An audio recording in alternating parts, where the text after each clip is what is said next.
بسم الله الرحمن الرحيم، وبه نستعين ونصلي ونسلم على خير البشرية أجمعين سيدنا محمد وعلى آله وصحبه أجمعين. أما بعد، أيها الأحباب في قناة سلام الإعلامية، السلام عليكم ورحمة الله وبركاته. أحييكم تحية عاطرة تليق بمقاماتكم السامية المتابعون لهذا البرنامج وغيره من برامج قناة سلام الإعلامية داخل الوطن وخارجه. ها نحن سيداتي سادتي نلتقي في الحلقة رقم 44 في برنامج مع اللغة العربية. اليوم في هذا البرنامج ارتأيت سيداتي سادتي أن أقلب وإياكم صفحات من كتاب المدخل إلى مصادر اللغة العربية. جزء من مهام هذا البرنامج هو برضو يعني تقديم معلومات وشكل من أشكال التعرف على فنون هذه اللغة وأسرارها وفنونها وتميزها كمان عن سائر اللغات. وسأقرأ يعني فقرات أراها مهمة وقد تكون برضو فيها شيء من أشياء التواصل مع المشاهد الكريم. لكن قبل هذا وذاك مشاهدينا الكرام، دعوني أقرأ عليكم مسرحية تحت عنوان محاكمة الفعل المضارع. نعلم أن الأفعال في اللغة العربية الفعل الماضي وفعل الأمر وفعل المضارع، وهذه محاكمة هي مسرحية نحوية حقيقة. يعني قرأتها في القراءات الموجودة، يعني لا بد أن نطلع هنا وهناك، فعجبتني هذه المسرحية وفيها شيء من يعني دليل على أن هذه اللغة لغة غنية وجميلة وفيها برضو يعني. فادخل معنا عزيزي المشاهد مجانا، يعني نحن ندعوك لمشاهدة هذه المسرحية، وعنوان المسرحية محاكمة الفعل المضارع. وفي المحاكم طبعا في مشاهد، فنمشي أولا إلى المشهد الأول. المشهد الأول يقول: يتقدم الفعل الماضي والأمر بشكوى ضد الفعل المضارع في المحكمة. يعني أصحاب الفعل المضارع الماضي والأمر تقدموا بشكوى في المحكمة ضد من؟ ضد أخوهم الثالث اللي هو الفعل المضارع. الماضي والأمر: سيادة القاضي، نحن إخوة أشقاء عاهدنا الله على البناء في جميع الأحوال. فعل الماضي والأمر مبني، فيقول لهم القاضي: هذا شيء في غاية الجمال، لكن أين الإشكال؟ الماضي والأمر، المشكلة يا سيادة القاضي في المضارع، فهو أخونا وليس له إخوة سوانا، لكننا نتهمه بالخيانة. القاضي: وما سبب هذا الاتهام؟ هل خرج عن النظام؟ الماضي والأمر: يا سيادة القاضي، لقد عاش حياته بدهاء متنقلا بين الإعراب والبناء، فلا نعرف إن كان معنا أم مع الأعداء. القاضي: يتم استدعاء المضارع في الحال لسماع ما لديه من الأقوال. كان ذلك هو المشهد الأول. الآن يبدأ المشهد الثاني. يدخل الفعل المضارع. القاضي: أيها المضارع، لماذا لا تثبت على حال واحدة؟ هل لديك من أقوال؟ المضارع: سيادة القاضي، أنا ألتزم البناء في حالتين بالتحديد: إذا اتصلت بي نون النسوة أو نون التوكيد. القاضي نظر باستغراب: ولماذا تحولت إلى الإعراب أيها الفعل المضارع؟ المضارع: يا سيادة القاضي، كنت أعيش مع إخوتي في سعادة وهناء، ورضيت مثلهما بالبناء، لكنهما عملوني مثل الأغراب، فانتقلت من البناء إلى الإعراب. القاضي تحدث وبكل جراءة: ما سبب هذه الإساءة؟ المضارع: لقد رزقني الله من فضله العديد، فانتقلت إلى بيت جديد هو الإعراب، وتخلت عني نون النسوة ونون التوكيد. هنا يتدخل الماضي والأمر داخل المشهد الثاني في المحكمة.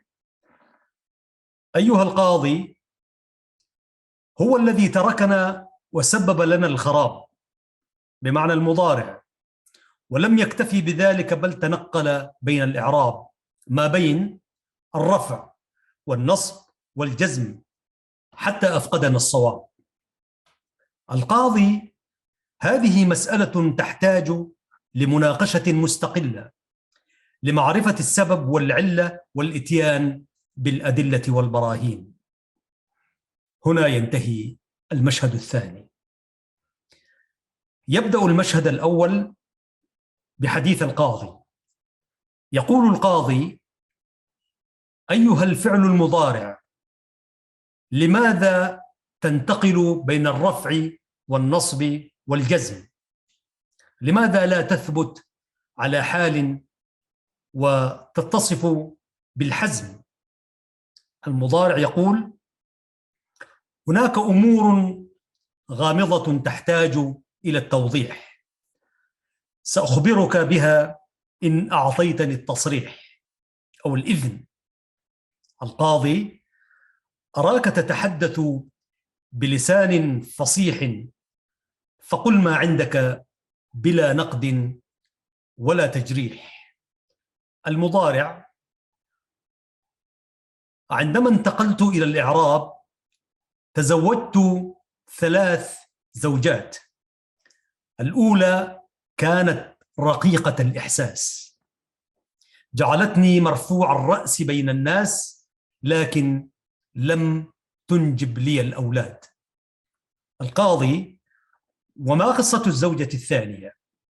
المضارع: كانت في غاية الروعة والجمال، وجعلتني منصوبا بين الأفعال، ورزقني الله منها 5 فتيات، أقصد أدوات. القاضي: وما أسماء هذه الأدوات بالتفصيل؟ المضارع يقول: أن ولن وكي وحتى ولام التعليل. القاضي: هل يمكن أن تجمعهم لنا في مثال من الواقع أو الخيال؟ المضارع: لن يقبل المؤمن أن يقلد أباه حتى يكون صالحا في الحياة كي يرضى عنه الإله لينال رحمته ورضاه. القاضي: أعد ما قلت أيها المضارع. يقول: لن يقبل المؤمن أن يقلد أباه حتى يكون صالحا في الحياة كي يرضى عنه الإله لينال رحمته ورضاه. القاضي: كلام جميل مرة أخرى، لكن ما قصة زوجتك الثالثة بالتفصيل؟ المضارع: كانت من بنات العائلات، وجعلتني مجزوما بكل الحالات، ورزقني الله منها 4 فتيات، أقصد أدوات القاضي. وما هذه الأدوات؟ المضارع لم، ولما، ولام الأمر، ولا الناهية. القاضي يقول: أعد تلك الأدوات: المضارع، لم، ولما، ولام الأمر، ولا الناهية. القاضي: هل تستطيع أن تجمعهم في مثال من الواقع أو الخيال؟ المضارع يقول: نعم. القاضي: هذه. المضارع: لا تعجل في طلب الأرزاق، ولتتمسك بالأخلاق، لأنك لم تشرك بالله على الإطلاق، ولما يدخل في قلبك النفاق. هنا انتهى المشهد الثالث. يبدأ المشهد الرابع بالتالي أو بالآتي: الماضي والأمر. ولكن هناك إشكال آخر يا سيادة القاضي، فالمضارع يأتي صحيح الآخر أو معتل الآخر، فهو بين الصحيح والمعتل بطريقة تجعل العاقل يختل. القاضي: وما الفرق بين صحيح الآخر ومعتل الآخر؟ المضارع يجيب بكل ثقة: الأمر سهل يسير حسب الحرف الأخير، فإن كان الألف أو الواو أو الياء أكون معتل الآخر يا أبناء، وإن كان غير ذلك فأنا صحيح الآخر. القاضي يقول: أعد ما قلت أيها الفعل المضارع. المضارع يقول: الأمر سهل يسير حسب الحرف الأخير، فإن كان الألف أو الواو أو الياء أكون معتل الآخر، وإن كان غير ذلك فأنا صحيح الآخر. القاضي: هل يمكن أن تلخص أقوالك في قول مفيد حتى نتعلم منك ونستفيد؟ المضارع بكل فرح وسرور يقول: يا سيادة القاضي، أنا ألتزم البناء في حالتين بالتحديد: عندما تتصل بي نون النسوة ونون التوكيد، وخلاف ذلك أكون معربا فأنصب بأدوات النصب، وأجزم بأدوات الجزم، وأرفع إذا لم يسبقني ناصب أو جازم، ولا فرق في ذلك بين الصحيح والمعتل. القاضي: أذكر لنا علامات إعرابك بالتفصيل أيها المضارع حتى نحفظ لك هذا الجميل. المضارع: عندما أكون صحيح الآخر أرفع بالضمة الظاهرة، وأنصب بالفتحة الظاهرة، وأجزم بالسكون. وعندما أكون مبنيا يكون البناء على السكون مع نون النسوة، وعلى الفتح مع نون التوكيد، والله على ما أقول شهيد. القاضي: حكمت المحكمة ببراءة الفعل المضارع من جميع التهم المنسوبة إليه، وبقاء الحال على ما هو عليه. رفعت الجلسة، وهي مفروض تكون رفعت الجلسة. مشاهدينا الكرام، هذه كانت مسرحية جميلة جدا، محاكمة الفعل المضارع بدعوى مقدمة من الفعلين الأمر والماضي في محكمة لغوية مسرحية عنوانها كان محاكمة الفعل المضارع. فاصل قصير أيها الإخوة والأخوات، وأعود إليكم لنقلب صفحات ومعلومات من المدخل إلى مصادر اللغة العربية. فكونوا معنا مشاهدين الكرام.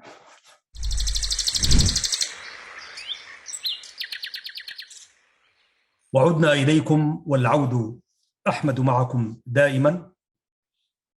يقول في إصدار كتابه الكاتب الذي وهو من الكتب القيمة، المؤلف هو سعيد حسن بحيري، يقول: بسم الله.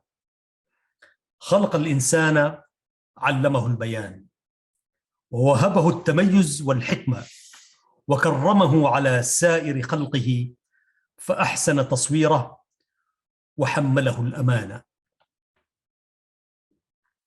وأرسل إليه الرسل لتهديه حين ضل، وتبصره حين زاغ بصره، وتذكره حين نسي. ونقرأ عليه كتاب الله، أو تقرأ عليه كتاب الله ليرشد إلى عقله، وليدرك أو ليدرك منزلته، ويحمده على ما آتاه من علم وحكمة، لا يزهو ولا يتكبر. فقد قال تعالى في محكم التنزيل: وما أوتيتم من العلم إلا قليلا، في سورة الإسراء. لقد شغل عدد كبير من الباحثين بالتراث اللغوي العربي، فمنهم من وجه كل همه إلى تحقيقه، فوهب عمره ووقته وماله، لا يرجو جزاء ولا شكورا من أحد، فأخرج كثيرا من كنوزه إلى النور، إذ جمع المخطوطات وقارن بينها، وأثبت الصحيح وصوب ما بها من تصحيف وتحريف، وشرح المادة وعلق عليها، ثم تلقفها القارئ لينهل منها دون أي جهد أو نصب.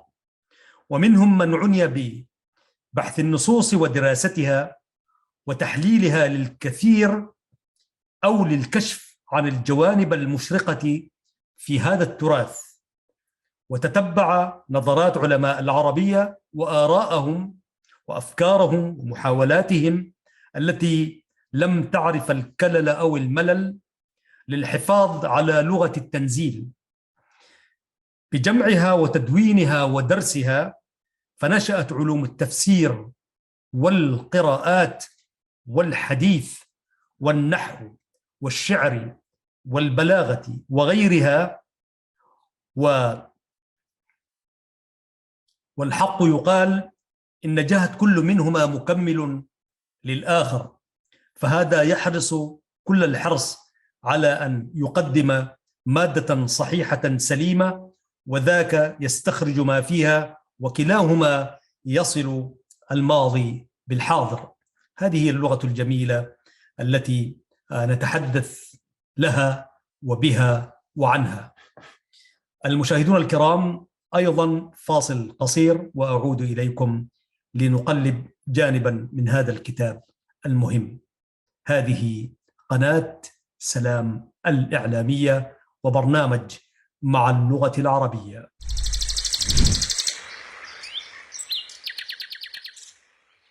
المشاهدون الكرام، من كنوز هذه اللغة الشريفة القويمة، في كتاب خلق الإنسان لثابت ابن أبي ثابت، يقول: ما يستقبح في العين من الصفات بالنظر، وفي العين الخزر، والخزر هو أن يكون الرجل كأنما ينظر في أحد عرضيه أي جانبيه، ويقال إنه ليتخاذر إلى الشيء إذا نظر إليه بمؤخر عينيه ولم يستقبله بنظره. وقال لقيط ابن يعمر الأيادي: خزر عيونهم كأن لحظهم حريق نار ترى منه السن قطعا. ومن النظر الشزر، يقال نظر إليه شزرا إذا نظر إليه عن يمينه أو عن شماله. قال الأخطل: تنحى ابن صفار إليك فإنني صبور على الشحناء والنظر الشزري. وفي النظر البرهمة، وهو فتح العين وإدمان النظر. برهم أو برهم يبرهم برهمة. قال العجاج: يمزجن بالناصع لونا مسهما ونظرا هون الهوينا برهما. وإذا أدام النظر في سكون الطرف فذلك هو الرنو. يقال رنا يرنو رنوا. وظل فلان رانيا إلى فلان وليس فلان. وقد أرناني حسن المنظر إرناء، أي ألجأني إلى أن ينظر إليه دائما. قال العجاج: فلقد أرني ولقد أرني غرا كآرام الصريم الغني. ومن النظر أيضا البرشمة، وهو حدة النظر، والبرشام مثله. يقال برشم يبرشم برشمة. قال الراجز: والقوم من مبرشم وضامر. ومن النظر أيضا التمحيج، والتمحيج يعني شدة النظر مع فتح العين. قال أبو العيال: وحمج للجبان الموت حتى قلبه يجب. ومن النظر الشوس، والشوس هو أن ينظر الرجل بإحدى عينيه ويميل وجهه في شق العين التي ينظر بها. وقال ذو الإضبع العدواني: التمحيج والشوش واحد. ومن أنواع النظر كذلك عزيزي المشاهد التدويم. والتدويم هو أن تدوم الحدقة كأنها في فلك. يقال دومت عينه تدويما. قال رؤبة: تيهاء لا ينجو بها من دوم إذا علاها ذو انقباض أجذما. وكذلك ومن النظر الإتار. والإتار هو إدامة النظر. يقال أتأر النظر إتآرا. قال الكميت: أتأرتهم بصري والآل يرفعهم حتى استمرد بطرف العين إتآري. وقد يقال أتأره بغير همز. ومن أنواع النظر الشفن. والشفن هو النظر في اعتراض. يقال شفن يشفن شفونا. قال جندل: ذو خزروانات ولماح شفن. ويقال شفن والخنزروان والخنزروان والخنزراوية الكبر. يقال في رأسه خنزوانة أي كبر. وهناك من أنواع النظر الرآه، يعني فتح العين واستدارة الحدقة كأنها تموج في العين. يقال إن فلانة إذا نظرت رأت. وإذا كانت المرأة كذلك قيل إن فلانة لرأراءة من النساء. ومنه سميت المرأة الرأراءة ابن مر أخت تميم ابن مر، وكانت كذلك. ويقال أرشقت إذا حددت النظر. ومن أنواع النظر يقال رجل شائه البصر وشاهي البصر إذا كان حديد البصر، ويقال شصى بصره يشصو شصوا وهو مثل الشخوص. وكذلك قال الأصمعي، ويقال غيق ذلك الأمر بصره، وهو أن يهيجه ويحيره فيذهب به. قال الأصمعي: العرب تقول للرجل إذا خشوا أن يصيب الرجل بالعين أو المرأة: لا تشوه، أي لا تشوه علي، أي لا ترفع طرفك تنظر إلي. ومن ذلك قولهم: فرس أشوه وفرس شهواء، إذا كان يرفع إليها الطرف من حسنها. وقال ابن مقبل: وشوهاء ملواح يزل برميها، توقر بين الروع طورا وتسمح. نتوقف هنا أيها المشاهدون الكرام، وأعود إليكم لنقرأ جانبا من هذا الكتاب، وهو المدخل إلى مصادر اللغة العربية. أنتم مع حلقة في برنامج مع اللغة العربية من قناة سلام الإعلامية.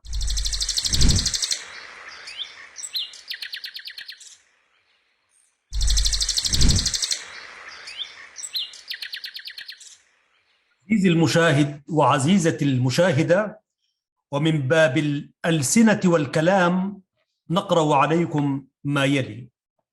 قال أبو زيد الحذاقي: هو الفصيح اللسان البين اللهجة، والفتيق اللسان مثله، والمسلاق أي البليغ، والذليق مثله. الخطيب البليغ أي المسلاق، والمسقع مثله، والمدرة لسان القوم والمتكلم عنهم، المدرة. ويمكن من هنا أخذوا كلمة المدير ربما. قال الأصمعي: الحليف اللسان الحديد اللسان، والهذر والمسهب والمسهك والمهة جميعا، كل هذه المفردات: الحليف اللسان، الحديد اللسان، الهذر، المسهب، المسهك، المهت، جميعها تعني الكثير الكلام، فإذا كثر كلامه من خرف فهو المفند. قال أبو زيد: والإذراع كثرة الكلام والإفراط فيه. تقول: أذرع الرجل إذا أفرط في الكلام. واللخا أي اللخا تعني كثرة الكلام في الباطل. يقال منه رجل اللخا، وامرأة لخواء، وقد لقي مقصور. وقال أبو عمرو: الهوب هو الرجل الكثير الكلام، وجمعه أهواب، والمتبكل يعني المختلط في كلامه، وهو التبكل. قال الأصمعي: الهتر يعني السقط من الكلام، والخطأ فيه يقال رجل مهتر. ويمكن جاء المهاترة من هذه الكلمة، يقال رجل مهتر، أي به الخطأ والسقط من الكلام. قال الفراء: الفقفاق مثله، واللقاعة والتلقاعة أي الكثير الكلام، والمقامق هو الذي يتكلم بأقصى حلقه، يقال فيه مقمقة ولقاعات. قال الأصمعي يقال في لسانه حكلة أي عجمة، في لسانه حكلة أي عجمة. رتج في منطقه يرتج، رتجاء وارتج عليه إذا استغلق عليه الكلام، وأصله مأخوذ من الرتاج وهو الباب، تقول ارتجت الباب إذا أغلقته. قال أبو زيد الألف العيي وقد لفقت لفقا. قال الأصمعي هو الثقيل اللسان. الألف. قال أبو زيد ألفه العيي الكليل اللسان، يقول جئت لحاجة فأفهني عنها فلان حتى فهيت أي نشاكسها. وقال الفراء المنقح للكلام الذي يفتشه ويحسن النظر إليه. وقد نقحت الكلام. قال أبو زيد يقال أهذر في منطقه إهذارا أي إذا أكثر. والنقل والمناقلة في المنطق. قال لبيد وقد يعلم صحبي كلهم بعدان السيف صبري ونقلي، ويقال منه رجل نقل وهو الحاضر المنطق. والجواب والهراء هو المنطق الفاسد، ويقال الكثير. قال ذو الرمة لها بشر مثل الحرير ومنطق رخيم الحواشي لا هراء ولا نزر. والخطل مثله والمفحم الذي لا ينطق. والتغمغم الكلام الذي لا يبين. وقال أبو عمرو الموارعة أي المناطقة. ومنها قول حسان نشدت بني النجار أفعال والدي إذا العاني لم يوجد له من يوارعه، يريد يناطقه. اللخلخاني هو الذي فيه عجمة، يقال فيه لخلخانية. أيها المشاهدون الكرام، أيضا فاصل قصير ونعود إليكم في هذه الحلقة من برنامج مع اللغة العربية. كونوا معنا أيها المشاهدون الكرام.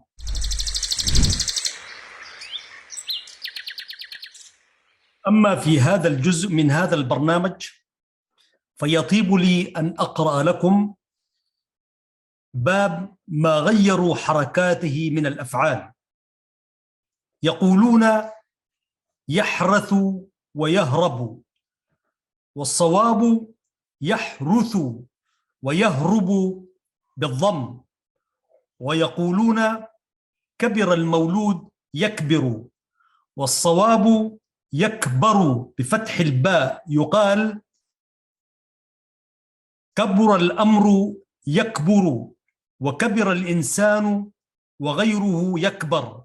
قال الشاعر وعلقت ليلى وهي ذات مؤصد، ولم يبدل الأتراب من صدرها حجم، صغيرين نرعد سهما يا ليت أننا إلى الآن لم نكبر ولم تكبر البهم. والمؤصد البقيرة والصغيرة، والبهم الصغار من أولاد الضأن والماعز، والواحدة بهمة ويقال عنها بهيمة، والذكر والأنثى سواء. ويقولون غرس يغرس، وخنق يخنق، والصواب يغرس، ويخنق. ويقولون فرش يفرش، وحلب يحلب، ومزج الشراب يمزج، وخدم يخدم، وخلب يقلب، وإذا لم تغلب فاخلب. والصواب فرش يفرش، وحلب يحلب، ويمزج، ويخدم، ويخلب. ومثل ذلك حجز بين الشيئين يحجز، أي حجز بين الشيئين يحجز، وقرن بين الحبلين يقرن. والصواب يحجز ويقرن.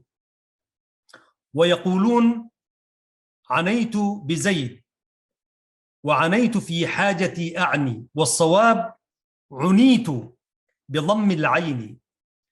فأما عنيت أعني فمعناها تعب ونصب، وأما عنا يعنو فمعناها خضع، وهو من العنوى، ومنه قوله عز وجل: وعنت الوجوه للحي القيوم. ويقولون هو ينهش ويمضغ ويسلخ ويدبغ ويضغط ويبغت ويسعل ويعض على أنامله. والصواب ينهش ويمضغ ويسلخ ويدبغ ويضغط ويبغث ويسعل ويعض بالفتح. وقوله تعالى: ويوم يعض الظالم على يديه، أي بالفتحة. ويقولون خربت الدار تخرب، والصواب خربت تخرب. ويقولون هو يشتم وينحت ويفقد ويبطش ويصلب السارق، والصواب يشتم وينحت ويفقد ويبطش ويصلب بالكسر وليس بالضم. ومثل ذلك قولهم بصت عنه تبص، والصواب تبص. ويقولون كمن يكمن، والصواب يكمن. يقولون هنا يكمن الخطأ، والصواب هو يكمن. ويقولون حضن الطائر بيضه يحضنه حضنة، والصواب يحضن حضانة. وكذلك المرأة تحضن ولدها حضانة أيضا. وأصل ذلك المنع، يقال حضنه إذا منعه.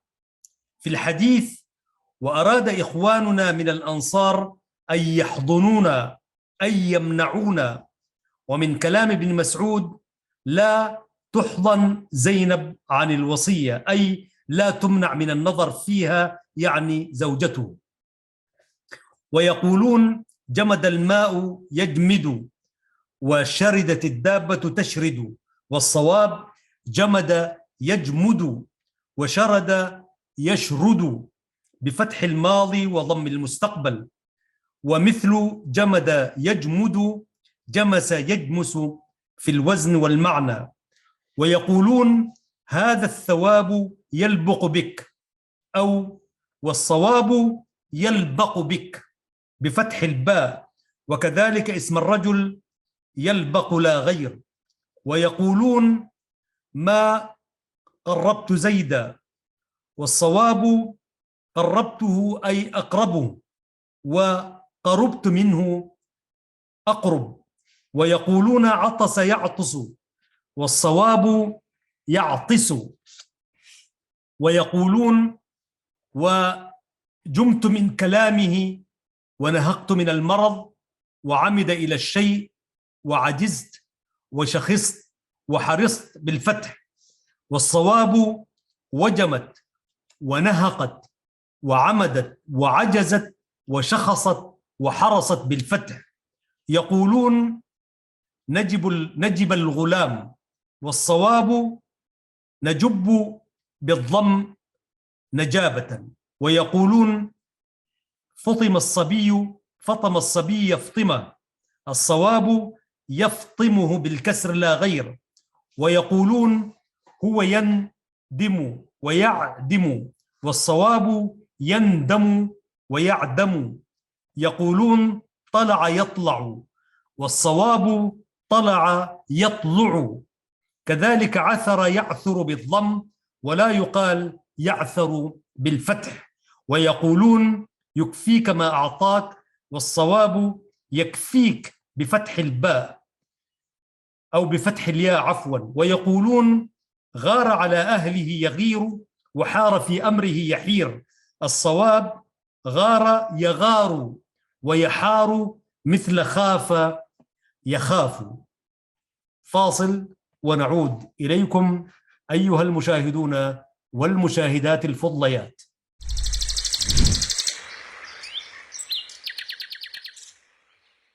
الآن مشاهدينا الكرام، نصل وإياكم إلى ختام هذه الحلقة في برنامج مع اللغة العربية باستعراض ما يلحن العامة للزبيدي. يقولون لما يسقط من الخبز فتات، والمتصفح منها يقال فتاة أي فتاة. قال محمد الصواب فتاتة، وفتات للجميع، وهو اسم لما يتفتت من كل شيء. وهذا البناء على فعال يأتي اسما لما سقط من الشيء ولما بقي منه ولما أخذ منه، مثل النحاة والبراية والسقاطة، وهو اسم لما يسقط مما تنحته أو تبريه، والصبابة وهي بقية الماء. وأنشد لزهير كأن فتات العهن في كل منزل نزلن به حب الفنا لم يحطم. ويقولون لواحد الذباب ذبانا، قال محمد والصواب ذبابة، والجمع ذباب، ثم يجمع الذباب أذبة وذبان للكثير. وأنشد لمزاحم هجان كوقع العاج، مصباح قفره مسوق لذبان الفلاة يذودها. وغلطهم في هذا أو غلطهم في هذا كغلطهم في الصئبان، على نحو ما تقدم ذكره. يقولون طيب مقرفل، وحكى بعضهم مقرنف. ويقولون فلان مذهول العقل، قال محمد الصواب ذاهل، يقال ذهل الرجل، وذهل يذهل ذهولا، وأذهله الأمر حتى ذهل، والذهول هو النسيان أو النسيان. وأنشد أبو بكر لكثير تبدت له ليلى لتبتل لبه، وشاقتك أم الصب بعد ذهولي. ويقولون لإناث الخيل الرمك، قال محمد الصواب رمك واحدته رمك، وهو من الجميع الذي ليس بينه وبين واحدة إلا الهاء، مثل حجل وحجل ورمك ورمك. ويقولون لواحدة الكلى كلوى، قال محمد والصواب كلية، تقول كليته إذا أصبت كليته فهو مكلي. ويقولون لما نتأ في بدن الإنسان وسائر جسمه من علة أو غيرها درن، قال أبو بكر الدرن هو الوسخ يعني الجسم وغيره، وقد درن جسمه يدرن درنا. وكذلك الطبع والدنس والوضر والعلك كله وسخ. ويقولون امرأة أرملة ونسوة أرامل للنساء اللاتي هلك عنهن أزواجهن، قال أبو بكر الأرملة تعني المحتاجة، قال أبو زيد يقال امرأة أرملة ونسوة أرامل، ونسوة أرملة ورجال أرملة وأرامل ورجل أرمل أي محتاج. وقال يعقوب الأرامل المساكين من النساء والرجال. قال ويقال لهم وإن لم يكن فيهم نساء. قال جرير هذه الأرامل قد قضيت حاجتها فمن لي حاجتي هذا الأرمل الذكر. وأنشد بعضهم يقول أحب أن أصطاد ضبا سحبلا رعى الربيع والشتاء أرملا. ويقولون للمتهم بالقبيح مخنث أو مخنث. قال أبو بكر والمخنث من الرجال الذي فيه تكسر ورخاوة. ومنه قولهم امرأة خنث. ويقال خنثت السقاء إذا أملته وكسرته. وفي الحديث نهى رسول الله صلى الله عليه وسلم عن اختناث الأسقية ومعناها أن تمال فيشرب من أفواهها. وأنشد أحمد بن سعيد قال أنشدنا أحمد بن خالد عن علي بن عبد العزيز لشاعر ذكر أنه شرب من سقاء فألغز وقال أخذت مخنثا فلثمت فاه فيا طيب المخنث من لثيمي. وفي الحديث أن رسول الله صلى الله عليه وسلم دخل على أم سلمة ومعها مخنث.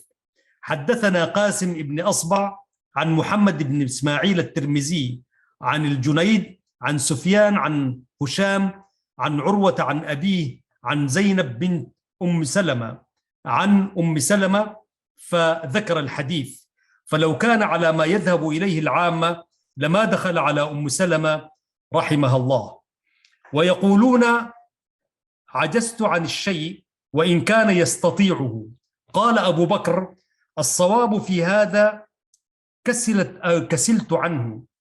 وحدثت أن بعض الصناع بمكة وعد رجلا من أهل العلم بصناعة شيء من عمله وحدد له وقتا فأتاه للوقت فلم يجد ذلك الشيء كاملا فقال له أعجزت عن عمل كذا؟ فقال لم أعجز ولكني كسلت. قال فتصاغرت إلي نفسي أن يكون الصانع أعلم بمواقع الكلام مني. ويقولون نجزني كذا وكذا إذا لم يحضره.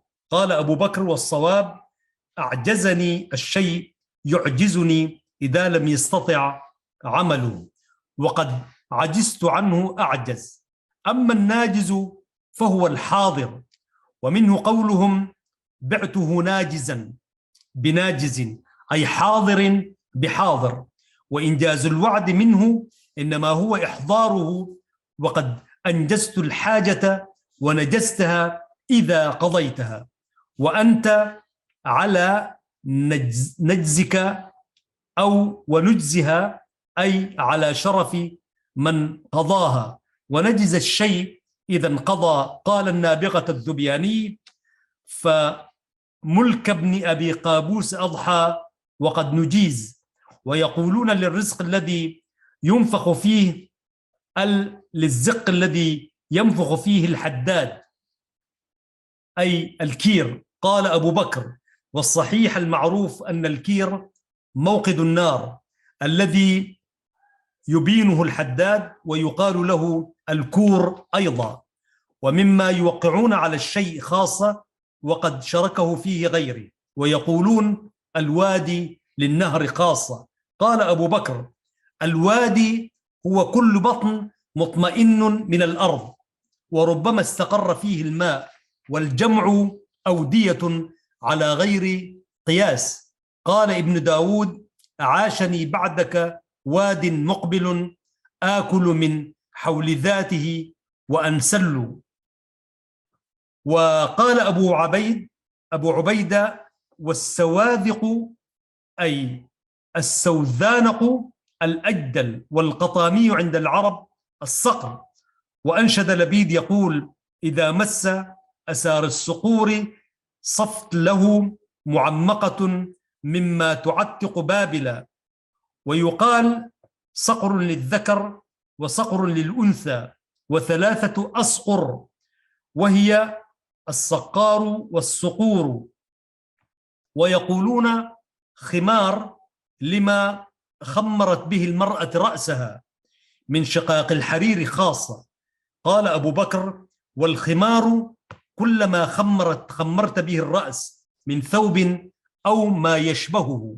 وفي الحديث: خمروا الآنية أو كسوا السقاء. ونتوقف هنا عزيزي المشاهد وعزيزتي المشاهدة من هذه الحلقة التي جاءتكم شوية مختلفة، فيها شيء من هذا وذاك. وكان القراءة كانت من كتاب المدخل إلى مصادر اللغة العربية. أحببنا أن ننوع قليلا ونخرج مما هو مألوف، على أمل اللقاء بكم آنساتي سيداتي سادتي في الحلقة المقبلة من هذا البرنامج وغيره من البرامج التي تأتيكم من قناة سلام الإعلامية. يقول الله سبحانه وتعالى في كتابه العزيز: لسان الذي يلحدون إليه أعجمي وهذا لسان عربي مبين. ألتقيكم إن شاء الله بحوله وقوته في الحلقة المقبلة. حتى ذلكم الحين أستودعكم الله، والسلام عليكم ورحمة الله وبركاته.